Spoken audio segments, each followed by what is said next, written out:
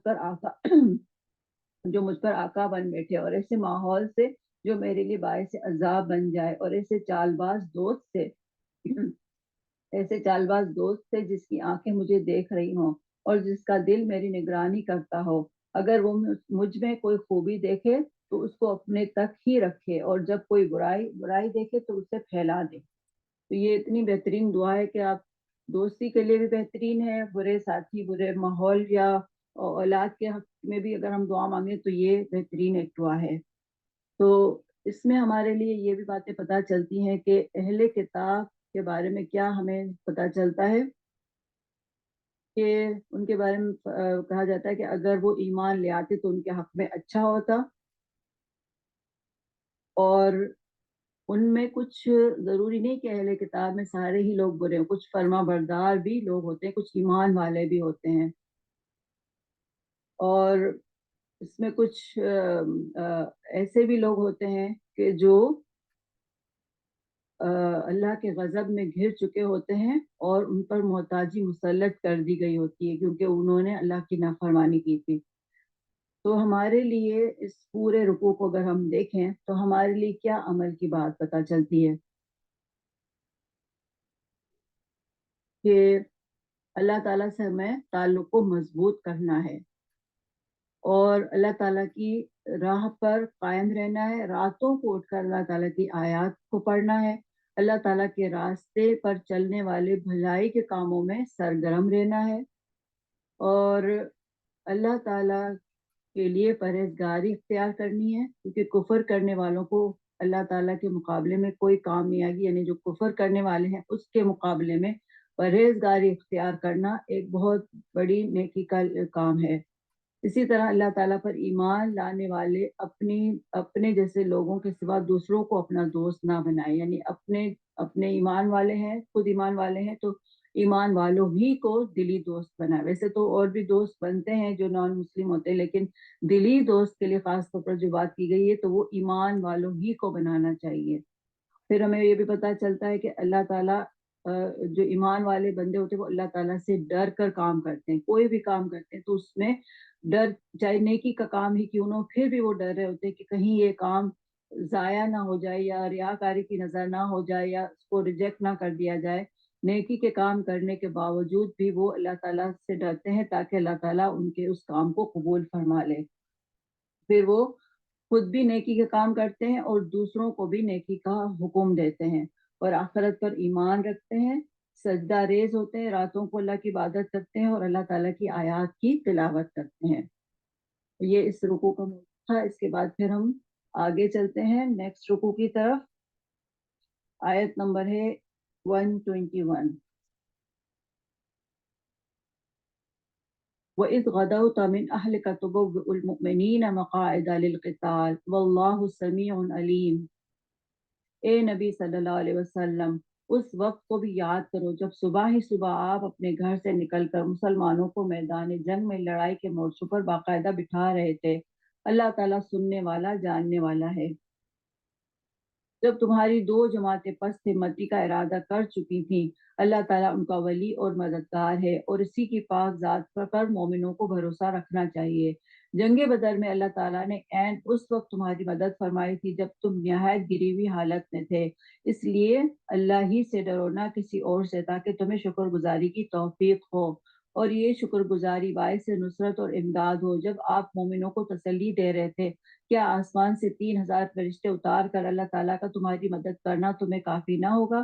کیوں نہیں، بلکہ تم اگر صبر کرو، پرہیزگاری کرو اور یہ لوگ اسی دم تمہارے پاس آ جائیں تو تمہارا رب تمہاری امداد 5000 فرشتوں سے کرے گا جو نشاندار ہوں گے، اور یہ تو محض تمہارے دل کی خوشی اور اطمینان قلب کے لیے ہے، ورنہ مدد تو اللہ ہی کی طرف سے ہے جو غالب اور حکمتوں والا ہے۔ اس امداد الہی کا مقصد یہ تھا کہ اللہ تعالیٰ کافروں کی ایک جماعت کو کاٹ دے یا انہیں ذلیل کر ڈالے اور سارے کے سارے نامراد ہو کر واپس چلے جائیں۔ اے پیغمبر، آپ کے اختیار میں کچھ نہیں، اللہ تعالیٰ چاہے تو ان کی توبہ قبول کرے یا عذاب دے کیونکہ وہ ظالم ہے۔ آسمانوں اور زمین میں جو کچھ ہے سب اللہ ہی کا ہے، وہ جسے چاہے بخشے اور جسے چاہے عذاب کرے، اللہ تعالیٰ بخشش کرنے والا مہربان ہے۔ تو اس رکوع میں کیا ہمیں پتہ چلتا ہے؟ اس کا جو موضوع تھا وہ کیا ہے؟ غزوہ احد کے حالات، اس پورے رکوع میں جو پتہ چلتا ہے۔ آگے بھی اس کا ذکر آئے گا، اور اس کا آغاز کہاں سے ہوتا ہے کہ اللہ کے رسول صلی اللہ علیہ وسلم نے لوگوں کو جنگ کے لیے مامور کیا تھا۔ پھر ابتدا میں کچھ لوگ تھے جنہوں نے بزدلی دکھائی تھی، پھر اس کے بعد اللہ تعالیٰ نے ان کو تسلی دی اور ان کی پھر مورچوں پر مدد بھی ہوئی۔ اور مدد کیسے ہوئی؟ فرشتوں کی مدد سے۔ فرشتوں کی مدد اللہ تعالیٰ کی طرف سے آئی اور اللہ تعالیٰ نے آپ کو خوشخبری دی اور 3000 فرشتوں سے ان کی مدد کی۔ اور پھر اللہ تعالیٰ کی مدد کیوں ہوئی؟ اس لیے کہ تاکہ کافروں کا ایک بازو کاٹ دے اور انہیں ذلت میں شکست ہو، اور یہ فیصلہ کسی پیغمبر کا نہیں بلکہ اللہ تعالیٰ کا فیصلہ تھا، کیونکہ فیصلے کے اختیارات بھی پیغمبر کے نہیں ہوتے بلکہ اللہ کے ہوتے ہیں۔ تو اس میں ہم جو دیکھتے ہیں کہ فرشتوں کے ذریعے اللہ تعالیٰ نے مدد کی. اگر اللہ تعالیٰ چاہتا تو بغیر فرشتوں کے بھی کر سکتا تھا مسلمانوں کی مدد، لیکن چونکہ مسلمانوں کے دل کو ایک تسلی دینی تھی کہ ان کے سامنے بہت زیادہ لوگ ہوں تو ان کو ایک طرح سے تسلی ہو جائے کہ ہاں ہمارے پاس بہت زیادہ لوگ ہیں تو اس لیے ہم کامیاب ہوں گے. تو ایک تو مسلمانوں کو تسلی کے لیے ایک یہ فرشتوں کی مدد آئی، ورنہ اللہ تعالیٰ چاہتا تو بغیر فرشتوں کے بھی مسلمانوں کو پتہ دے سکتا تھا. اس میں ایک اور بات پتہ چلتی ہے کہ اللہ تعالیٰ کا اختیار ہے، چاہے تو معاف کرے اور چاہے تو سزا دے. تو ہمارے لیے کیا عمل کی بات ہے کہ اللہ تعالیٰ ہماری ساری باتیں سنتا ہے، وہ باخبر ہے، سب سننے والا ہے. اس لیے ہمیں کیا کرنا چاہیے، اور یا ایمان والے کیا کرتے ہیں کہ اللہ تعالیٰ کی ذات پر ہی بھروسہ کرتے ہیں، اور اللہ تعالیٰ کی ناشکری سے ایمان والوں کو بچنا چاہیے. اسی طرح فتح و نصرت اللہ تعالیٰ کی طرف سے ہوتی ہے، اس لیے اس بات کا یقین ہونا چاہیے کہ اللہ تعالیٰ ہی ہے جو ہمیں فتح دے سکتا ہے، اور اللہ تعالیٰ بہت بڑی قوت والا ہے، اور اللہ تعالیٰ معاف کرنے کا اختیار بھی رکھتا ہے. اور اس کے علاوہ یہ بھی پتہ چلتا ہے کہ اللہ تعالیٰ چاہے تو کسی کو سزا بھی دے سکتا ہے، کیونکہ اللہ تعالیٰ زمین اور آسمان ساری کائنات کا مالک ہے. تو ہمارے لیے عمل کی ایک اور بات اس میں پتہ چلتی ہے کہ ظاہری اسباب کی کمی سے گھبرانا نہیں چاہیے، اور اللہ تعالیٰ کے کام کو ہمیشہ جاری رکھنا چاہیے. آگے چلتے ہیں آیت نمبر 130 یا ایھا الذین آمنوا لا تأکلوا الربا اضعافا مضاعفا واتقوا اللہ لعلکم تفلحون. اے ایمان والو، بڑھا چڑھا کر سود نہ کھاؤ اور اللہ تعالیٰ سے ڈرو تاکہ تمہیں نجات ملے، اور اس آگ سے ڈرو جو کافروں کے لیے تیار کی گئی ہے، اور اللہ اور اس کے رسول کی فرمانبرداری کرو تاکہ تم پر رحم کیا جائے. اور اپنے رب کی بخشش کی طرف اور اس جنت کی طرف دوڑو جس کا عرض آسمانوں اور زمین کے برابر ہے، جو پرہیزگاروں کے لیے تیار کی گئی ہے. جو لوگ آسانی میں اور سختی کے موقع پر بھی اللہ تعالیٰ کے راستے میں خرچ کرتے ہیں، غصہ پینے والے اور لوگوں سے درگزر کرنے والے ہیں، اللہ تعالیٰ ان نیک کاروں سے محبت کرتا ہے. جب ان سے کوئی ناشائستہ کام ہو جائے یا کوئی گناہ کر بیٹھے تو فوراً اللہ کا ذکر اور اپنے گناہوں کے لیے استغفار کرتے ہیں. فی الواقع اللہ تعالیٰ کے سوا اور کون گناہوں کو بخش سکتا ہے، اور وہ لوگ باوجود علم کے کسی برے کام پر اڑ جاتے ہیں، انہی کا بدلہ ان کے رب کی طرف سے مغفرت اور جنتیں ہیں جن کے نیچے نہریں بہتی ہیں، جن میں وہ ہمیشہ رہیں گے. ان نیک کاموں کے کرنے والوں کا ثواب کیا ہی اچھا ہے. تم سے پہلے بھی ایسے واقعات گزر چکے ہیں، سو زمین میں چل پھر کر دیکھ لو کہ آسمانی تعلیم کے جھٹلانے والوں کا کیا انجام ہوا. عام لوگوں کے لیے تو یہ قرآن بیان ہے، اور پرہیزگاروں کے لیے ہدایت و نصیحت ہے. تم نہ سستی کرو اور نہ غمگین ہو، تم ہی غالب رہو گے اگر تم ایماندار ہو. اگر تم زخمی ہوئے تو تمہارے مخالف لوگ بھی تو ایسے ہی زخمی ہو چکے ہیں. ہم ان دنوں کو لوگوں کے درمیان عدلتے بدلتے رہتے ہیں. شکست عہد اس لیے تھی کہ اللہ تعالیٰ ایمان والوں کو ظاہر کر دے اور تم میں سے بعض کو شہادت کا درجہ عطا فرمائے. اللہ تعالیٰ ظالموں سے محبت نہیں کرتا. یہ وجہ بھی تھی کہ اللہ تعالیٰ ایمان والوں کو بالکل الگ کر دے اور کافروں کو مٹا دے. کیا تم یہ سمجھ بیٹھے ہو کہ تم جنت میں چلے جاؤ گے، حالانکہ اب تک اللہ تعالیٰ نے یہ ظاہر ہی نہیں کیا کہ تم میں سے جہاد کرنے والے کون ہیں اور صبر کرنے والے کون ہیں. جنگ سے پہلے تو تم شہادت کی آرزو میں تھے، اب اسے اپنی آنکھوں سے اپنے سامنے دیکھ لیا. تو یہاں پہ یہ رکوع بھی کمپلیٹ ہوا، اور اس رکوع کا موضوع بھی جو ہے وہ ہے غزوہ احد پر تبصرہ. اور اس میں یہ پتہ چلتا ہے کہ احد میں جو شکست ہوئی تھی اس کی کیا وجوہات تھی، کیا اسباب تھے. تو اس میں ایک وجہ یہ تھی کہ شخصی کمزوریاں، مسلمان کمزور پڑ گئے تھے، ان کے اندر مال کی کچھ وقت کے لیے آ گئی تھی. پھر رسول اللہ صلی اللہ علیہ وسلم کی نافرمانی ہو گئی تھی ان سے. تو پھر بتایا گیا کہ کامیاب ہونے والوں کی کیا خصوصیات ہیں. جو مال کی حرص پر قابو پانے والے ہوتے ہیں یہ کامیاب ہونے والے ہوتے ہیں، خاص طور سے سود نہ کھانے والے. پھر اللہ اور اس کے رسول صلی اللہ علیہ وسلم کی اطاعت کرنے والے جو لوگ ہوتے ہیں وہ کامیاب ہوتے ہیں. پھر اللہ تعالیٰ کا خوف رکھنے والے کامیاب ہوتے ہیں. خوشحالی اور بدحالی میں ہر حال میں اللہ تعالیٰ کی راہ میں خرچ کرنے والے ہوتے ہیں. اپنے غصے پر قابو پانے والے ہوتے ہیں، دوسروں کے قصوروں کو معاف کرنے والے ہوتے ہیں، اور احسان کا رویہ اختیار کرنے والے ہوتے ہیں۔ پھر اسی طرح اگر ان سے کوئی فحش کام یا کوئی ظلم کر بیٹھے اپنے اوپر، تو پھر فوراً اللہ تعالیٰ کو یاد کرنے والے ہوتے ہیں، اور جان بوجھ کر کسی بات پر اپنے رویے پر اصرار کرنے والے نہیں ہوتے، یعنی کہ بار بار گناہ کو ریپیٹ نہیں کرتے ہیں، اور اللہ تعالیٰ سے اپنے گناہوں کی معافی مانگنے والے ہوتے ہیں، جنت کے راستے پر سرگرمی سے چلنے والے ہوتے ہیں۔ تو ایسے لوگوں کی جزا کیا ہے؟ ان کو جنت دی جائے گی۔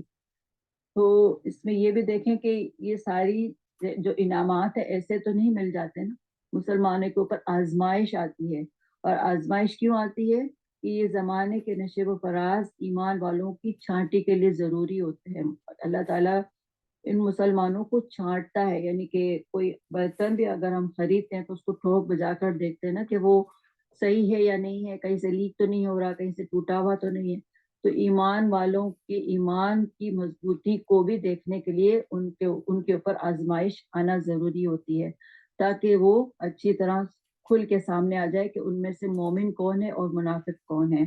اور اللہ تعالیٰ پھر ان کی تربیت بھی کرنا چاہتا ہے، اور پھر اللہ تعالیٰ مومنوں کی تربیت کر کے کافروں کی سرکوبی بھی کرنا چاہتا ہے، اور جنت میں جانے والوں کی چھانٹی بھی ضروری ہے۔ اللہ تعالیٰ دیکھنا چاہتا ہے کہ مجاہد کون ہے اور ثابت اور مجاہد کون ہے۔ تو ہمارے لیے کیا سبق ملتا ہے اس میں؟ کہ ایمان والوں کو اللہ تعالیٰ سے ڈرتے ہوئے کامیاب ہونے کے لیے سود کھانا چھوڑ دینا چاہیے، اور یہ بہت بڑی بلا ہے۔ دوسرا یہ بات پتہ چلتی ہے کہ اللہ تعالیٰ کی رحمت پانے کے لیے اللہ تعالیٰ اور اس کے رسول کی اطاعت کرنی ضروری ہے، اور اس راستے میں دوڑ کر چلنا ہے جو رب کی بخشش اور جنت کی طرف جاتا ہے۔ اسی طرح اللہ تعالیٰ کو اپنے نیک لوگ پسند ہیں، ایسے نیک لوگ پسند ہیں جو مال خرچ کرتے ہیں، غصے کو پی جاتے ہیں اور دوسروں کے قصوروں کو معاف کر دیتے ہیں۔ اور اللہ تعالیٰ پر ایمان رکھنے والوں سے اگر کوئی کبھی فحش کام جیسا گناہ کا کام ہو جائے یا کسی گناہ کا ارتکاب کرتے ہیں، تو پھر فوراً اللہ تعالیٰ کو یاد کرتے ہیں اور اللہ تعالیٰ ان کے قصوروں کو معاف فرما دیتا ہے۔ اسی طرح وہ اپنے گناہوں پر اصرار کرنے والے نہیں ہوتے ہیں۔ اللہ تعالیٰ سے ڈرنے والوں کے لیے پچھلے لوگوں کے انجام میں بھی ہدایت اور نصیحت ہوتی ہے، اور اللہ تعالیٰ دیکھنا چاہتا ہے کہ سچے مومن کون ہیں، اور اللہ تعالیٰ ان کو چھانٹنا چاہتا ہے، اور پھر یہ حق کی گواہی دینے والے ہوتے ہیں۔ اللہ تعالیٰ ظالم لوگوں کو پسند نہیں کرتا۔ اللہ تعالیٰ دیکھنا چاہتا ہے کہ کون اللہ تعالیٰ کی راہ میں جانے لڑنے والے ہیں اور اس کی راہ میں صبر کرنے والے ہیں۔ تو ہمارے لیے عمل کی کیا بات ہے؟ اپنے آپ کو جنت کے راستے پر چلانا ہے، اور جو کام جنت میں لے جانے والے ہیں وہ کرنا ہے، اور جو لوگ یہ کام کرتے ہیں ان کا بھی ساتھ دینا ہے انشاءاللہ۔ اس کے بعد پھر ہم آگے چلتے ہیں۔ آگے آیت نمبر جو ہے 144 ہے۔ وما محمد الا رسول، حضرت محمد صلی اللہ علیہ وسلم صرف رسول ہی ہیں، ان سے پہلے بہت سے رسول ہو چکے ہیں، کیا اگر ان کا انتقال ہو جائے یا یہ شہید ہو جائیں تو تم اسلام سے اپنی ایڑیوں کے بل پھر جاؤ گے؟ اور جو کوئی پھر جائے اپنی ایڑیوں پر تو ہرگز اللہ تعالیٰ کا کچھ بگاڑنا نہ بگاڑے گا، ان قریب اللہ تعالیٰ شکر گزاروں کو نیک بدلہ دے گا۔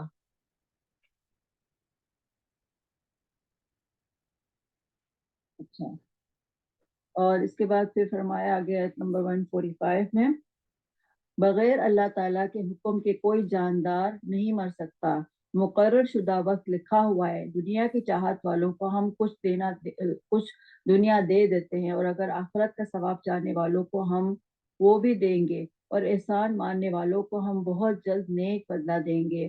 بہت سے نبیوں کے ہم رکاب ہو کر بہت سے اللہ والے جہاد کر چکے ہیں، انہیں بھی اللہ کی راہ میں تکلیفیں پہنچی، لیکن نہ تو انہوں نے ہمت ہاری، نہ سست رہے اور نہ دبے، اور اللہ تعالیٰ صبر کرنے والوں کو ہی چاہتا ہے۔